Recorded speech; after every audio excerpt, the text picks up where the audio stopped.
Alright, Stephane, here's a look at your serve from February, a few weeks ago in Bahamas. There's a few things I think can really help your serve that really stand out, and I think they're reasonably easy to fix. I'll just let it run so you can watch some of your serves for now. I have some front on, some side, and some behind view. Just watching it, you can see there's probably a little bit too much movement, or there is too much movement. Your left and right arm separate as you go down in your toss, and then it's too much rotation and turning, and also your base. There's too much movement in your base. Your feet, that left foot shouldn't have to move the way it does. It moves different amounts each serve. You want something that's really the same every time.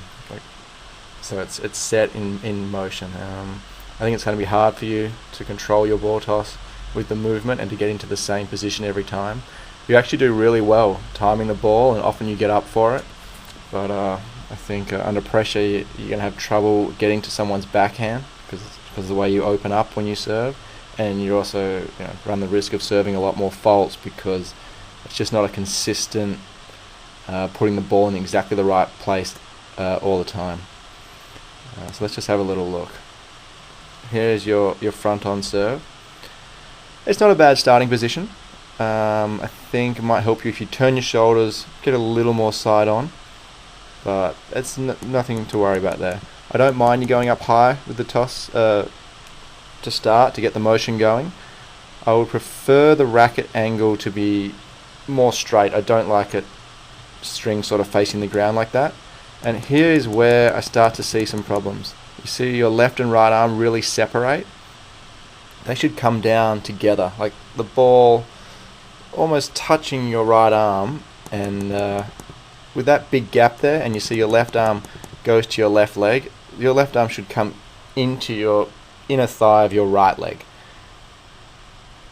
From there you're going to have to turn so far to toss your ball up, and there you turn your arm. You can already start to see you're not in a real strong base position. Your toes up on your front foot, your balance is not strong. You need a really strong base to drive up into that ball. Now you managed to keep this toss in a reasonably good position as you go up to hit. You saw the foot step maybe. And what will happen a lot of the time is your serve will be very back to front, like a lot of momentum going towards the net or towards your opponent. You've got good drive from your legs, and I think you will get, if you get a stronger base, you'll get even more drive up to the ball and a little more height. I think that'll help you.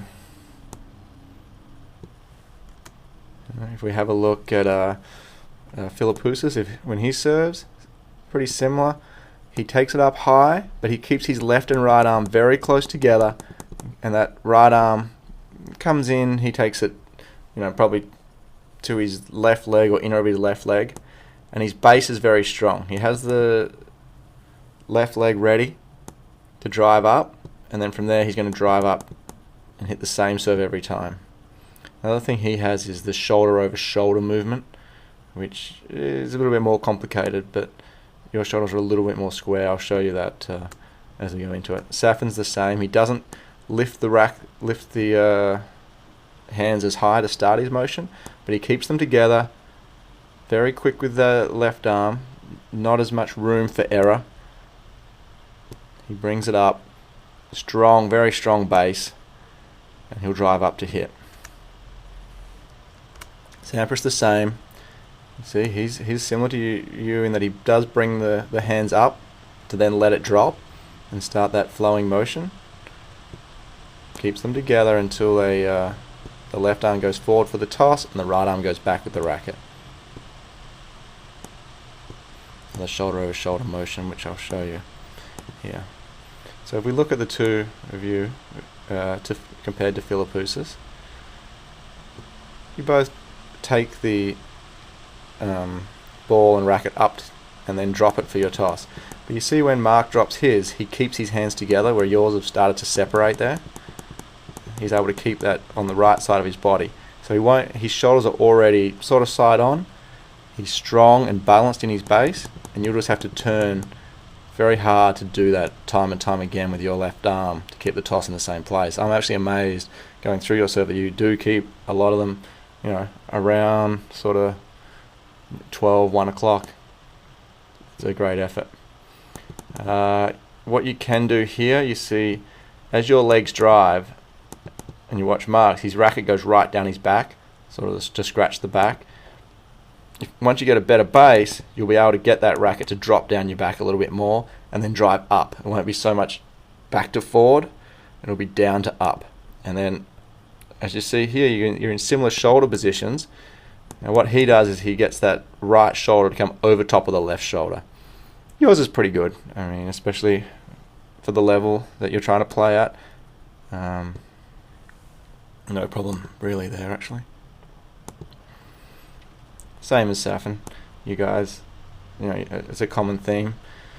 When you drop the hands separate, and I think that just allows too much room for error there. And there's your step with the base.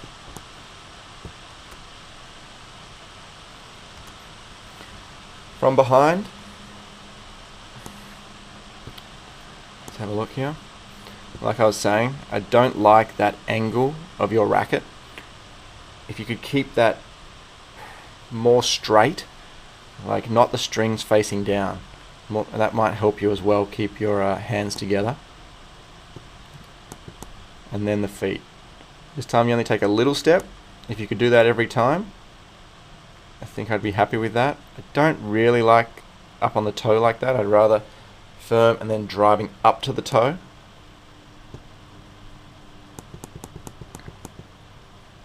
Much better racket down the back there. And good extension. This time you landed right on the baseline. Maybe your toes just into the paint. As you get a better stable base, your left foot should land heel just inside the baseline. I'd be happy with, and do it consistently. Sometimes you land sort of a foot in the court, sometimes you land behind the baseline, sometimes right on it. You want to tighten that up so it's similar. You watch Mark. He'll drive up, and you see his left foot. He's probably serve volleying here, so maybe he's landed a little further into the court. But he does it very consistently.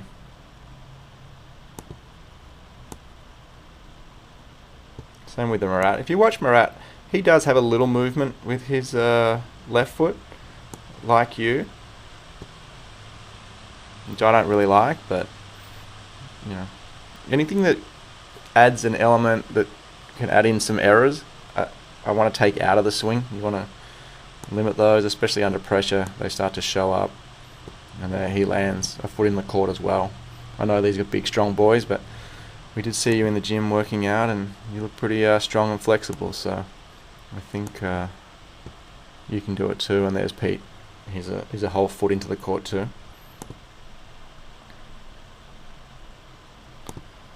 So from the rear, if you look at Mark's racket, that's what I'm talking about.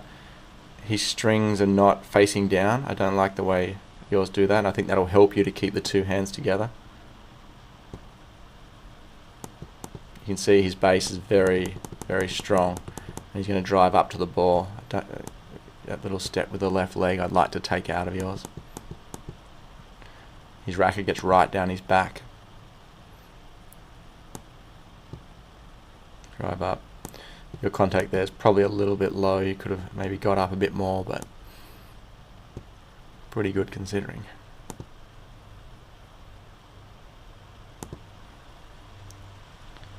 Stephane as well.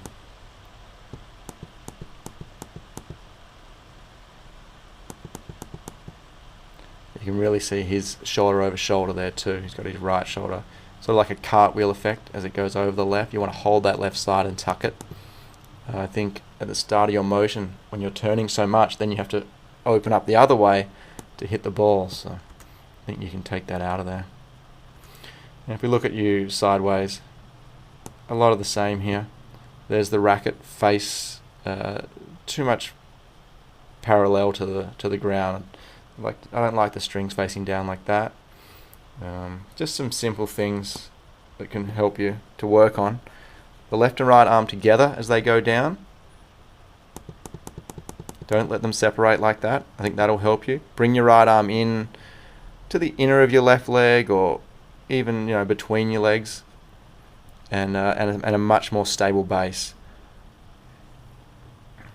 Maybe start in better alignment with your shoulders, and then keep the left arm touching the right arm as you go down, and then as they get to bottom here, then you can separate them. But here you can see, I don't like that left leg up in the air. But you're very athletic with your serve, and you do manage to compensate for that extra movement you have. But if you can clean up those main two things, the start of the motion, left and right arm together, shoulders a little more square, and then the base, keeping your feet more balanced as you drive up to hit the serve. So I hope that helps you.